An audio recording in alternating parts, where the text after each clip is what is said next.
these people who finds things on the internet, and then I send it to other people, thinking this applies to you. Doesn't apply to me, but it applies to you. You better read it. So I sent something to Carol yesterday, and yeah, and I haven't yet read it. It says, we study couples for a living, and here's one huge reason relationships fail. And the gist of it is, because I didn't read the whole thing, is that when we're in the dating process, we are attracted to people who are quite different from us, right? It's a disaster when you're attracted to somebody just like yourself. We are attracted to somebody who has those traits that we don't have. It's almost like the yin and the yang. We complement each other. And then after we're married, we try to make the other person to become just like us, because it's easier, it's more palpable for us if the other person becomes more like us. Not understanding, right? All right, I get it, yeah. Not understanding that this diversity, the fact that you were so different, is the thing that brought you together in the first place. It's very interesting, and I think there's a lot of truth to it. This morning we have the story of the baptism of Jesus, and it's a very powerful story. Baptism of Jesus by John in the Jordan River. And in the Gospels that talk about it, when Jesus came up out of the water, they did immersion then. When he came up out of the water, a voice came from heaven and said, "You are my beloved Son, with whom I am well pleased." One of the most powerful stories in the Bible. And to make it even more powerful, we have to apply those words for us. Right? Those words aren't just for Jesus. Those words are for us. You are God's child, and God is pleased with you. Not just when you're a baby, but when you're 2 years old and going through those challenging years, and when you're a teen and you're struggling, and when you're older in life, the words still are powerful, and they still are the words of the gospel. You are my child, and I am pleased with you. How many of us go through life believing that we're a disappointment to others, right?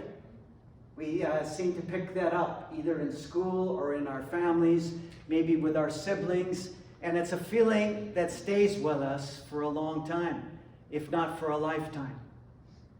Well, with God, with that relationship, you are not a disappointment.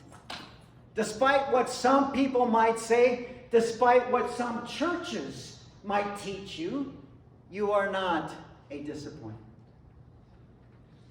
The thing that gets me is that this beautiful story, this beautiful gospel story of the baptism of Jesus, we have turned into a law.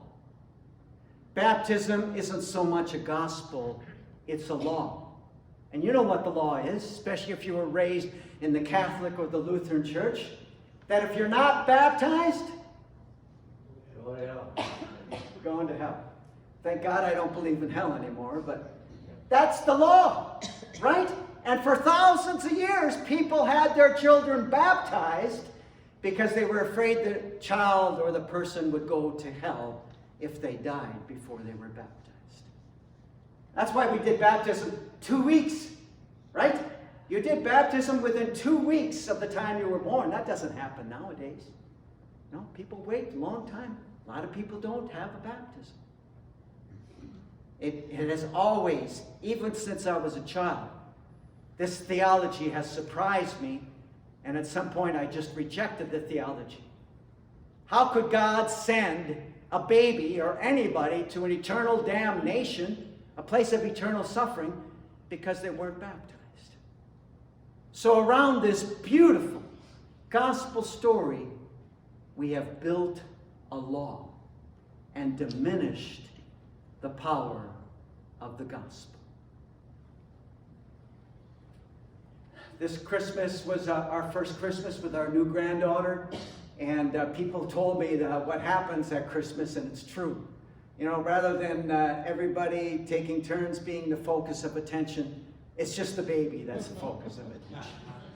And she had such great joy ripping the paper and playing with the paper, having no idea what the gift was on the inside, but just playing with the paper. And when you took the paper away, she just didn't like it. But this is a gift. This is such an amazing gift that we all are enjoying. But in the back of my mind, I wonder, right? What happens?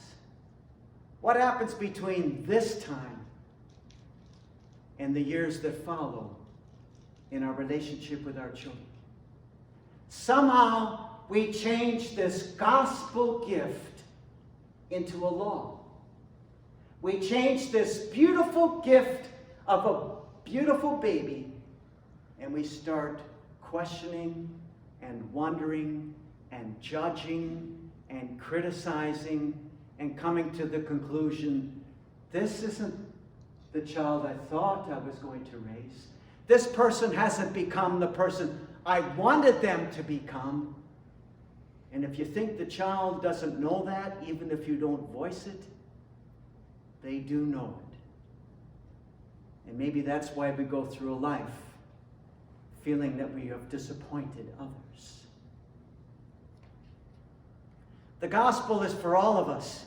And it's not only for us, then the gospel. When the gospel is in our hearts, it is incumbent upon us to share that gospel with all the people around us.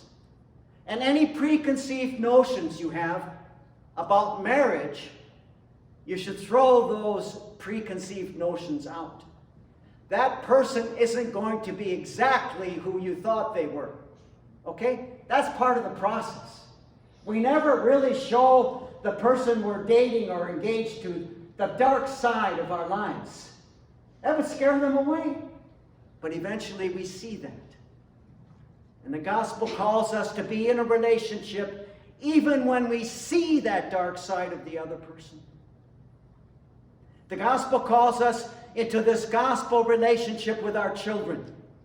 And throw any preconceived ideas you have about your children, about how they're going to grow up, and who they're going to become, and how intelligent they're going to be, and how athletic they're going to be, and how you're going to compare them to other children of the same age. Throw those preconceived notions and wishes out. And treat all people in your relationships with the gospel. The other day I heard another heartbreaking story. It seems every week I hear a story about siblings who are no longer speaking to each other, don't get along with each other. If you have siblings that you're speaking to and have a good relationship, you should get on your knees and thank God. Because I would say nearly half of the people in our society don't have that. And it's a real shame. But you can understand that when people apply the law to relationships and to family, they often end up in a dark place. When we apply the gospel to our relationships, as God applies it to us, our relationships will flourish. Our relationships will heal. Amen.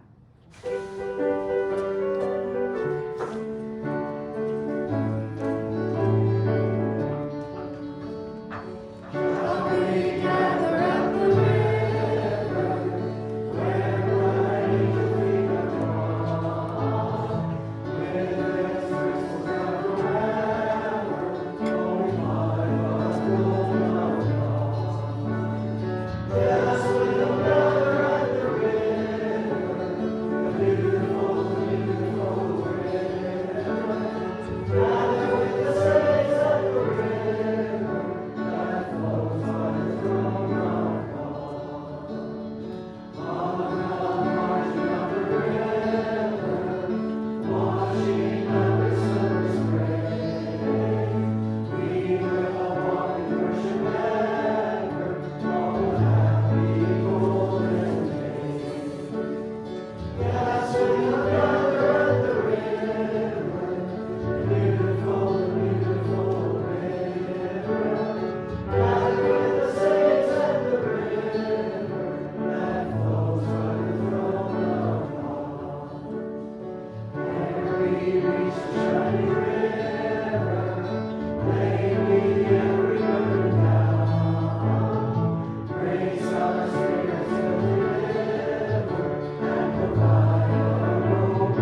Go in peace and serve the Lord.